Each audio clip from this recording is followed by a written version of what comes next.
分男子部副班長啦。咁今日好高興同大家分享下我工作上嘅體驗嘅。咁即係我媽媽都有嚟到啦。咁就因為我媽媽咧好後生嘅時候咧已經係創價學會好遠㗎啦。咁所以我一出世咧就順理成章咧就跟住媽媽就成為創價學會嘅會員。咁喺細個嘅時候咧，咁媽媽成日都叫我念經啦，怕佢鬧啦，然後我咁樣咯，大概20分鐘到，交個功課咁樣啦，都唔知為咗咩原因去念經，直至自己大個咗啦，開始接觸多咗創價學會錢先生嘅一啲指導，關於我哋創價學會一啲嘅理念同埋精神咧，咁我開始嘅信心就好咗嚟，但係都唔係話要真係好強盛咁樣嘅。咁直到有以下嘅事情發生咗咧，就真正改變咗我自己一啲嘅信念嘅。咁我好細個嘅時候咧，其實已經好中意足球呢個運動㗎。咁喺05年嘅時候咧，我就考咗啲嘅教練牌照，就做一個嘅足球教練。咁其實間中都係喺暑假教啲小朋友打波啊，咁又冇諗到，直到今年會發生呢啲嘅事情嘅。咁去到2009年嘅時間咧，咁我喺暑假嘅時候咧，我就教練咗一個足球計劃啦。咁好幸運地，我哋就贏咗一個新界南嘅比賽嘅冠軍。咁啲家長就同我講，不如林 Sir 啊，咁你不如每個星期日抽2個鐘頭教你條小朋友踢波啦。咁我就應承咗佢哋。咁從此我每個禮拜嘅星期日，我哋風雨不改咧，就都會練習嘅。咁一陣間我有啲相俾大家睇下，去介紹一下。咁可能我自己真係好中意足球呢個緣故啦，所以我花咗好多時間去學習，去考好多嘅牌照。我從來冇將佢當工作一樣咁嘅心態做嘅。經常都會操過龍啦、加鐘啦，即係好多嘅加操嘅。咁慢慢咧好多嘅小朋友咧就加咗我自己嘅球隊裏邊。咁喺2009年嘅時候，我係得5個嘅小朋友啫。到2011年即係2年之後咧，有超過咗50個嘅小朋友將我自己球隊裏邊。亦都因為我自己從來喺呢個足球訓練上面咧，我係冇偷懶啊，亦都係非常投資緣故咧。咁陸續好多人介紹一啲嘅中小學嘅班俾我去教。咁去到2011年嘅3月咁嘅時候咧，咁其實我教波嘅時間咧，同我自己本身嗰份工作咧嘅時間已經好大嘅重疊咗㗎啦。基本上我就翻到工就教唔到波，教波就翻唔到工嘅。咁當時我自己都好猶豫，諗咗好耐，就係究竟我係咪應該放棄我自己一份好穩定嘅工作，同埋我自己有嘅宿舍咧，而去實踐我自己一個夢想。咁當時我就同業管出嚟祈求，你俾個答案我啦。咁最後我諗咗好耐，喺金錢穩定同埋自己理想嘅平衡之下，我選擇咗我自己足球作為我自己嘅奮鬥目標。咁一路教嘅時候，咁其實去到11月嘅時候咧，2011年啦，咁自己媽媽就患咗淋巴癌。咁當時咧又因為即係又要處理自己工作上嘅轉變啦。又擔心媽咪嘅病，咁又要揾個伴，每日都不停咁教波，自己嗰個情緒咧係其實接近崩潰咁嘅情況嘅。其他人係唔會明白我當時諗緊啲乜嘢嘅。即係對住媽咪你就唔可以有即係自己嘅情緒去影響到佢病情。記得第一次同佢去化療嘅時候咧，見到佢瞓咗喺張床上邊，咁自己作為一個仔。唔能夠去幫到佢任何一個手，即係只係見到佢好虛弱咁瞓喺張床上邊，好無奈嗰個感覺咧，其實係非常之難受嘅。咁慶幸當時咧有一個好好嘅婆婆，一個義工嘅婆婆，咁佢喺我最無助嘅時候咧，咁佢就同我去傾偈啊，咁佢同我去話唔使擔心㗎，呢啲病好似傷呼吸咁樣㗎咋。咁我當時覺得呢個婆婆好偉大，我同佢都冇血緣關係，大家都3唔識7，佢都會埋嚟問候我，就令到我之後喺2012年開始成為一個長久嘅義工嘅原因嚟嘅。咁喺2012年啦，自己正式辭咗份工作啦，咁就當時用咗自己積蓄啦，就同咗一個朋友咧，就喺荃灣一個工業中心嗰度就諗住租個單位嘅，就舉辦一啲咁嘅興趣班啊，或者跳舞班咧，就俾啲小朋友去。除咗足球之外咧，就可以得到更多啲嘅知識啦。但係你所諗嘅嘢同你所做嘅嘢咧，其實有時係事與願違嘅。咁我哋每個月嘅生意額咧都係好差。我記得當時嘅租金係13,500蚊 ，OK， 未計水電，差唔多每一個月嘅租金係15,000蚊。咁每個月嘅月頭咧都係望天打卦，希望呢個月蝕少啲啦。咁當時由4月份開始，一直到2013年嘅1月咧，我每日嘅生活就係朝頭早教波，晏晝就翻中心去諗好多嘅橋啊，睇下點樣可以令到中心蝕少啲啦。跟住夜晚就要去再睇下媽咪啦，咁啊跟住再到夜晚9點10點鐘之後，又再翻返中心度，又再去跟進一啲嘅班別啦。因為當時自己都冇錢去請人，咁啊就咁樣咧，足10個月，係10個月，我基本上係由朝頭早一路做到夜晚。咁啲錢咧全部都係用晒嚟交租，即係交因為自己住地方要交租啦，咁中心又要交租啦，基本上攞晒嚟交租嘅。咁當時都唔知咩叫攰嘅，咁情緒都好差嘅其實。咁其實腦裏邊咧有2把聲同自己講緊嘅，一把就係話都抵你死㗎啦，係咪自己有咁穩定工作，咁搞咁多做咩？學咩揾夢想啊？咁其實另一把聲亦都同自己講就話，其實呢條路你自己揀嘅。你咁容易就放棄，咁你點會成功啦？咁其實當時係自己嘅精神上或者身體上已經係好疲倦。其實曾經有一刻我諗過係自己前到自殺嘅念頭。咁但係好多我諗起媽咪，佢會知道我傷心，因為喺佢從來都好支持我。喺我人生中最低潮嘅時候咧，一直都叫我唔好放棄。佢成日都問我夠唔夠錢用啊？即係作為一個仔。唔單止唔可以好好咁照顧一個患病嘅母親，而要佢即係照顧翻我咧，我當時自己嘅心係好內疚，好唔開心。咁佢同我一齊講都話有題目送俾我嘅，叫我一定要以前先生人嘅教導為中心，一定要勝利唔可以輸。喺好多人覺得你飛得高唔高嘅時候咧，其實只有媽媽係關心你飛得攰唔攰嘅啫。咁喺2013年嘅2月啦，咁由於我嘅中心咧，因為自由行嘅緣故啦，咁大幅要加1萬蚊租，即係23,000蚊租，基本上我係冇可能營運到落去呢個中心嘅。咁故此我被逼要結束咗呢個中心。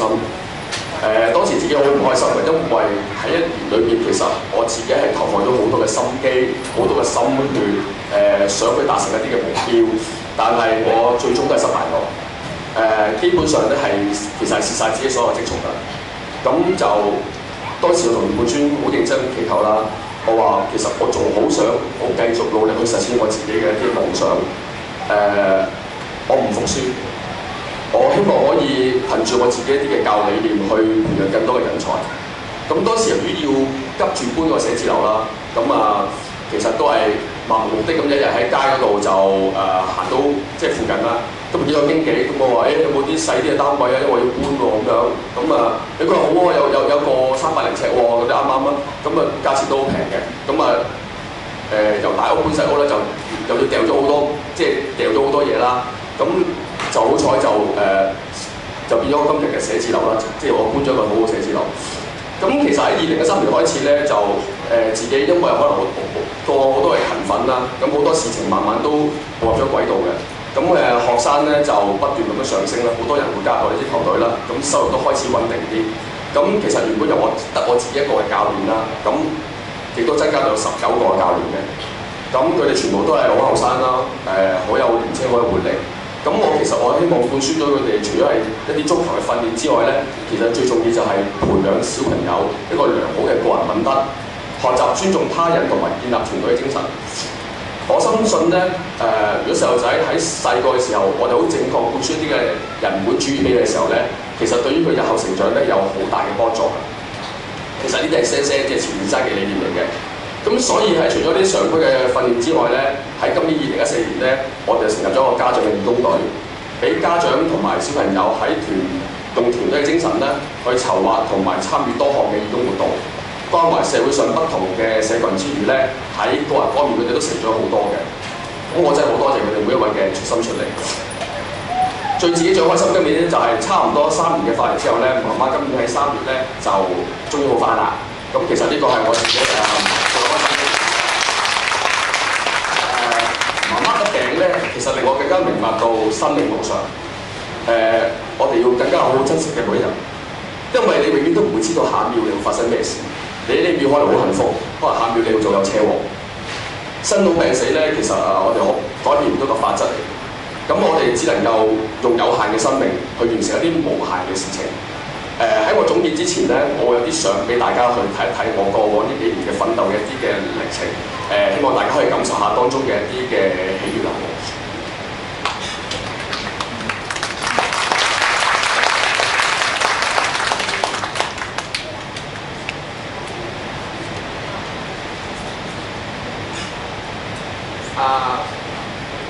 我會一路解釋下啲相俾大家聽下咁其實第一幅咧就係我喺2009年嘅，可能都寫咗少少啦，就係我第一次同班小朋友贏咗個冠軍，自此就開始咗我嘅人生嘅道路啦。咁最初嘅時候，佢哋得4至5個小朋友啦，就風雨不改嘅啦。2、3度佢都會開始去練波，咁就一路練啦。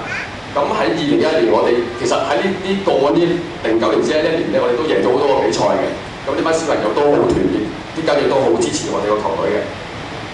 咁你會見到喺2011年嘅時候，當我哋去旅行嘅時候，係差唔多超過150至180人會去旅行㗎啦。OK， 你見到啦，我哋人數一路會倍增，咁我哋嘅教練啊，同埋我哋嘅家長都好多人嘅。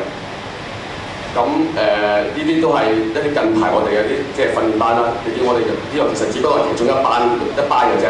咁我哋每一次嘅訓練咧都超過70至80人去訓練嘅。咁你會見到好多家長佢哋都好開心去同啲小朋友一齊去做一啲嘅訓練啦。呢啲其實係只不過獎杯對於我嚟講唔係一個好大嘅事情嚟嘅。呢個只不過係一個引證咗我哋一齊奮鬥過嘅一個經驗嚟嘅啫。咁其實除咗教小朋友之外咧，我都教好多嘅足球班嘅。其實呢班咧就係啲減肥嘅兒童啊，佢哋超過200磅嘅小朋友，同埋做一啲嘅足球訓練班。其實足球唔係淨係教足球，係教佢哋堅持落去嗰個精神先至好緊要。因為佢哋5分鐘佢哋就會好攰啊，我要飲水啊，5分鐘我想走啦咁樣。你要令到佢堅持落去，呢個先係最重要嘅問題咯。亦都會免費同一啲鮮魚行小學啦，我諗大家都有聽過一間就係會俾人殺校嘅學校嚟嘅。其實佢哋冇任何嘅資金，冇任何嘅人會關懷佢。咁但係我覺得我應該有責任將我學到嘅嘢去教導俾唔同階層嘅小朋友。咁你見到佢面前有個袋咧，就係我哋好多嘅家長咧會標到好多嘢俾佢哋嘅，即係譬如書包啊、鞋啊、衫啊、褲咩都有嘅。我哋一啲中學生亦都有教啦，咁我哋亦都贏好多嘅。咁另外一間中學啦，所以基本上我嘅教波時間係1至日都要去做㗎啦。咁呢個就係我哋近年要做嘅，就係我哋會同好多弱智有病嘅人會做一啲足球嘅交流。我哋希望啲小朋友佢哋明白到佢哋而家活在喺呢個世界上其實係好幸福，佢哋應該要學識咩叫包容同埋共融嘅。一啲好細個嘅 playgroup 啦，其實我哋嘅反應都係非常之好。其實因為我哋主力都唔係其實話要教我哋踢波好叻，係要教我哋學成點樣去禮貌同埋服從呢樣嘢咯。室內亦都有啦，嗰啲家長佢哋上完堂之後都話會有一個好開心嘅情況出現咗啦。咁呢一個咧就係我上一年2013年嘅時候咧，同兒童癌病基金做一個 project 嘅。咁其實因為佢哋當時咧就籌款。咁我哋就有啲朋友咧就幫我 design 咗一啲嘅心意卡，咁我就去咗馬來西亞，咁我就去馬來西亞啦，就同佢哋收集咗好多嘅祝福卡，就係上面其實啲卡咧就寫住一啲嘅祝福字句俾我哋香港嘅一啲患癌病兒童嘅小朋友。其實我哋最後尾嘅心願咧就係會實咗5萬張嘅祝福卡，係會喺呢個兒童癌病醫院嗰度咧會整一個祝福牆俾所有人去睇有關嘅祝福嘅字句嘅。咁你見到好多嘅馬來西亞嘅人咧，佢哋都會好熱情去做嘅。包括埋外國人啦，即係馬來西亞人，佢哋都真係會用心去寫好多嘢，唔係交行貨俾你嘅，因為佢知道你哋係做緊一啲咁嘅情況之後，亦都有啲馬來西亞嘅朋友啦，一啲馬來西亞嘅學校，佢哋都係好支持我今次嘅活動嘅。佢哋係好樸素，冇冷氣，完全係好刻苦耐勞嘅。佢哋你見到課室咧係完全冇冷氣嘅，係得窗嘅啫，得窗簾布。基本上熱就熱，凍就好凍啦。你見到祝福卡啦，咁我都到今年為止都係而家暫時收集到800幾張啦，即係佢哋我目標仲有4萬幾張。今今年我自己達成咗一個目標，就喺2014年嘅1月咧，咁一個好大嘅挑戰就係我用咗17日，連續17日去咗18間幼稚園，為1750個嘅幼稚園生咧，去免費做咗一個足球嘅推廣。呢17日裏邊咧，我係冇休息過嘅。咁你見到我哋嘅反應咧係呢度其中一班啦。咁你見到好多嘅班別啦，啲小朋友都係上完堂之後，我哋都希望佢好開心啦。唔同嘅學校啦，基本上係19區都去勻晒㗎啦，即係香港啊、九龍啊、新界啊、山頂啊，全部我都去勻晒㗎啦。咁我就孭咗一個好重嘅袋就周圍去啦。咁你應該有室外啦，有室外啦。你見到所以都係好多班，基本上得我一個教啫。有時一個對50個，一個對60個咁樣。呢個係東涌嘅一個訓練班啦。咁你會見到呢張相咧，就係啲同學仔就之前跟咗我09年開始跟我嘅時候大個咗啦。咁今日我有位好好朋友啦，攝影師幫我哋影啲相啦。咁就呢啲係 Playgroup 嘅一啲相啦。都係我哋希望啲小朋友有啲叫做好啲形象啦。因為我哋都好尊重啲小朋友嘅一啲。咁其實你見到呢個就係我哋教練團隊啦。咁我哋有呢啲開心啲啦咁一張就係亦都有我哋都好多女教練嘅。咁都有而家都有8、9個女教練嘅啦。所以我好重視一啲嘅女性去教到啲小朋友。咁你見到我哋有好多教練啦。咁其實呢張相咧就係喺我媽咪化療嘅時候我自己影低嘅。喺2011年嗰時就第一次化療。喺威爾斯醫院嗰陣時做一個化療嘅。咁呢個一直都係當時我記得化療嘅時候，我係睇緊一本書叫做《生命的風采》。嗰本書因為你咁樣坐喺度，你做唔到任何嘢，只能夠一日睇書，一日望住媽媽咁樣咯。咁嗰本書係一個好好嘅書嚟嘅，到而家我都好記得。咁跟住咧就有第二個就係呢個啦。咁呢個就係我做義工嘅一啲嘅相片啦。咁開頭嘅時候就係我自己一個人去做啦。咁都好辛苦，因為要教波啦，跟住又要再抽時間去做義工啦，跟住又要再教波啦，跟住又要再做好多文件嘅嘢啦。咁會同佢哋去行花市啦。咁其實都係開頭都得我一個人去做嘅啫。咁就亦都會同其他教練去做一啲嘅步行籌款啦。今年開始啦，就你見到啦，就因為我哋有自己嘅義工團隊啦，咁我啲家長佢哋會做好多嘅 notice 啊，佢哋會做好多自己吊飾啊，同啲老人家。咁佢哋係自己用啲利是封去做一啲吊飾，就送俾啲老人家嘅。咁你見到開始人數多咗啦，咁所以變咗我哋服務嘅對象可以會多咗好多嘅。因為呢啲童工其實點解你要堅持落去做呢個義工咧？就係因為其實某程度上佢依賴咗你嘅唔出現咧，佢會好唔開心，因為佢會覺得你冇誠信。呢個係我堅持落去嘅一個原因嚟嘅。呢個係好辛苦，因為有時自己好中意睇波啦，睇到2、3點，但係有時要8、9點就要去到嗰個中心度，因為你唔可以遲到嘅，因為佢譬如你8點鐘做運動好啦，佢7點已經坐晒喺度㗎啦。你一遲到佢就會話你嘅。咁有時自己掙扎咗好耐，冬天嘅時候係好辛苦嘅。咁但係一諗到你要堅持落去呢樣嘢，咁你就要繼續落去啦。呢一個係一個支持咗我好耐嘅朋友，佢係坐輪椅超過20年㗎啦。咁我哋而家除咗喺 Facebook 嗰度會有聯絡之外咧，其實亦都會我會鼓勵佢啦，因為佢對於生命嗰樣嘢佢係好脆弱嘅。咁我希望可以感動到佢咧，用我哋嘅慈善先生嘅一啲理念，其實佢慢慢都 OK 嘅。咁呢個媽咪啦咁你一見到佢，因為我之前有呢個患病嘅相，不過我覺得唔都出嚟啦。咁我哋做義工其實都攞到好多獎啦。咁其實我再強調一次，有冇獎項對於我嚟講唔係一樣嘢。咁其實我最開心就係見到啲老人家或者啲患病嘅兒童，佢哋嘅笑容先係最緊要啦。咁所以你見到佢哋都好開心嘅，即係我哋希望一個好開心嘅狀況去做一啲嘅訓練啦。咁其實呢度見啲小朋友都會派。咁其實你見到手上得咗紅色嗰啲一袋咧，其實我哋都係家長自費去俾錢去去信任我哋呢個團隊去送俾啲老人家嘅。佢哋從來冇過問過我哋啲物資點樣用嘅，因為佢好相信我哋嘅人嘅。咁上一年就攞咗個傑出嘅義工金獎啦。咁其實亦都係我覺得都係，只不過係一個肯定嚟嘅啫，一個繼續要我自己再繼續努力落去啦。咁咁你一見到媽咪就即係仲，其實有好多人話佢就病完之後係仲靚過以前嘅。咁好多嘅即係老人院都會寄好多嘅感謝狀俾我啦。社會福利署都會有一啲嘅嘉許狀俾我啦。我哋都會送好多嘅文具去一啲嘅保良中心啦。送一啲嘅醫療物資去一啲嘅醫院俾啲老人家。送一啲文具去俾一啲嘅智障人士。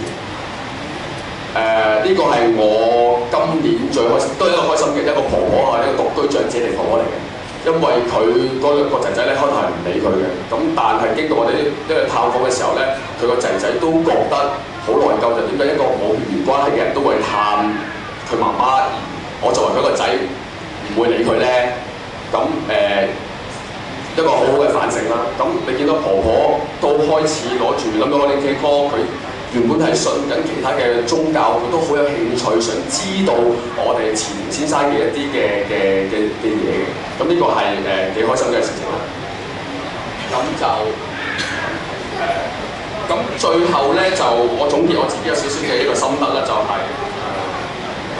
自己啱啱做教練嘅時候咧，其實我睇個勝負睇得好重，我會覺得我淨係為咗冠軍而教嘅啫。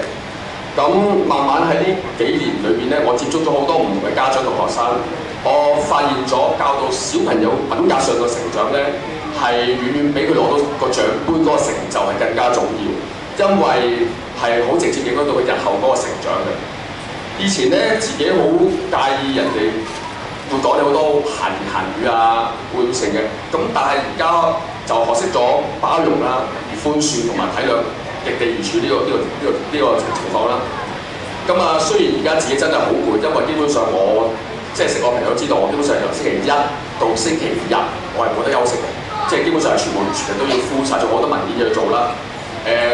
坦白講揾嘅錢亦都唔係好多，但係心靈上會係好開心，因為我做到我自己好想做嘅嘢。咁要兼顧嘅事情都要好多。咁但係我知道袁冠珠而家先至咧，啱啱真正嘅考驗俾我開始去做我要做嘅嘢啦。由我選擇呢條道路到今天為止，我都從來冇後悔過。今年就自己被任命為海濱班班長啦，更加有使命要將我呢個嘅教育理念咧，去話俾更加多唔同嘅人知。為咗好好報答師長嗰個教導，我決意用袁冠尊為中心，繼續去努力實踐我自己嘅教育理念。最後，我好衷心多謝一直支持我、信任我同埋幫過我嘅每位朋友，多謝。